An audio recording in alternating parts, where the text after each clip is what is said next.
Okey, untuk Alza baru atau Alza lama boleh ambil saiz SUV YL 4.85 tu. Jangan ambil YXL 5.1. Yang tu untuk Velfire Alphard ataupun SUV yang saiz body grand besar. Takut nanti bila beli untuk Alza biasa dia jadi menggelebih sangat.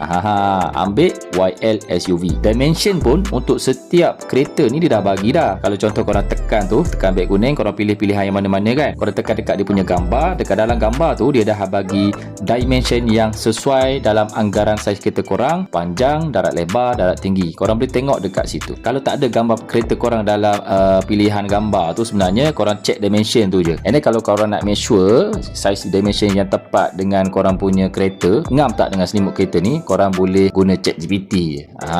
Senang lah. InsyaAllah ChatGPT akan bagi cadangan yang hampir tepat. So kalau korang nak beli, korang boleh guna tips yang aku bagi ni. Korang boleh tekan dekat beg kuning, korang boleh buat pilihan tu. Jangan risau. InsyaAllah. So far, kalau yang betul-betul ngam, dia akan jadi fit macam ni. Yang macam aku pasang untuk kereta aku ni, dia tak ada menggelebih, dia tak ada ketat sangat, just nice je. Tapi kan, kalau korang mesti tak tahu juga, korang boleh komen lah. Nanti aku cadangkan saiz apa yang sesuai untuk kereta korang.